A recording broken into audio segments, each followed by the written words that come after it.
Stop me if you've heard this before.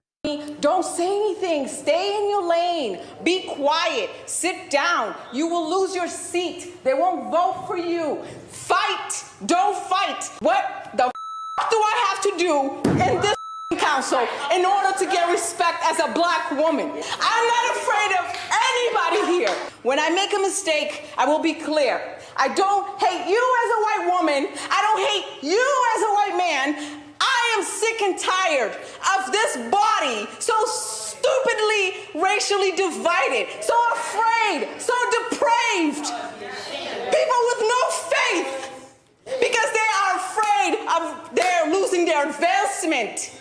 They're afraid of bargaining. They're afraid of leveraging. These people have,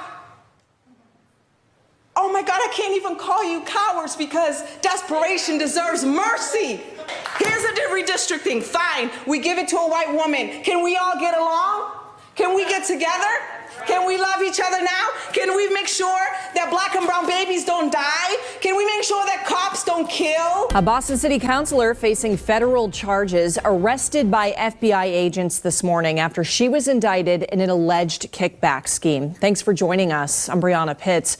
FBI agents arrested Tanya Fernandez Anderson. She represents District 7 in Boston, which includes Roxbury, Dorchester, Fenway, and part of the South End. WBZ's Laura Hafley shows us the charges against her.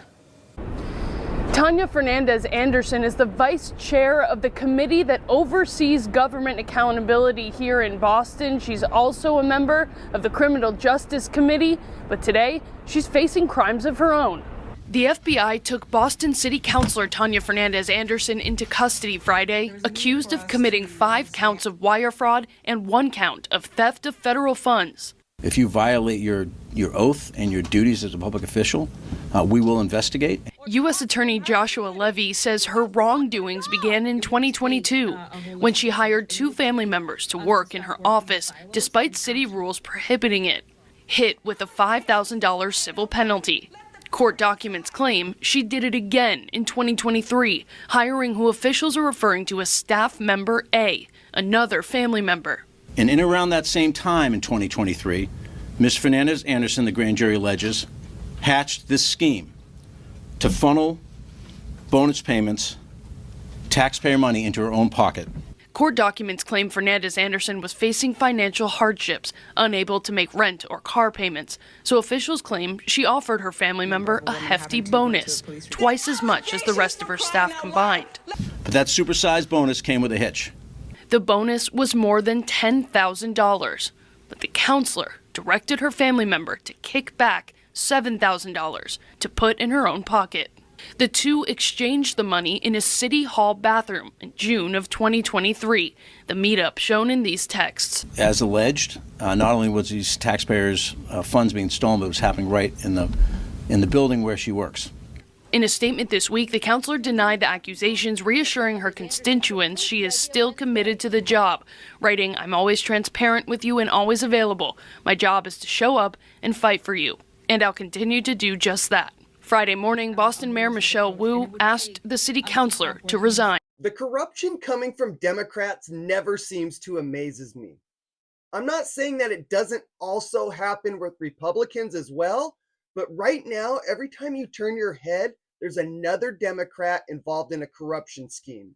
It seems like it's always the ones who are the loudest and are always crying racism that we find out are the most corrupt.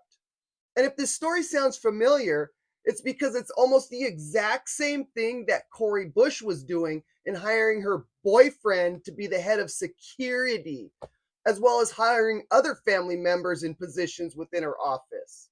And do you think that Tony Fernandez Anderson is sorry for the crime she committed?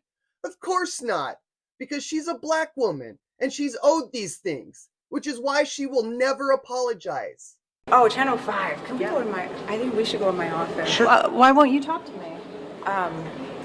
Channel 5, you, no comments for you? Thank you. In the statement, you're asking for forgiveness. Why is that? You're still talking about it. Well, I'm asking you about your statement. I'm saying that is the only statement I'm making. Can you share why you're asking for forgiveness? Or when you plan to resign? I'm talking about it. Can you share when you plan to resign? I can tell you this. I have to think about it thoroughly with my advisory council. I mean, that's all you need to know about this person. When asked why she's asking for forgiveness in her statement, she says it's because the media is still talking about it. That doesn't sound like somebody that's sorry for what they did or even feels like they did anything wrong. And as you heard in the story, she was supposed to resign her position back in December, but yet she's still showing up for work every day. And again, it's because she feels like she did nothing wrong. What I find most funny about this story is the right has been talking about this kind of corruption ever since Donald Trump took office, since DOGE started cutting funding, because they've been telling us about this kind of corruption. And now you see why Democrats are fighting so hard against DOGE, and it's because they don't want the money to stop flowing in. They do not want the corruption to end. Now, if you made it to the end of this video, I'd love to hear what you think. Please like and subscribe. It helps to grow the channel. Throw a comment down below, and I'll catch you guys next time.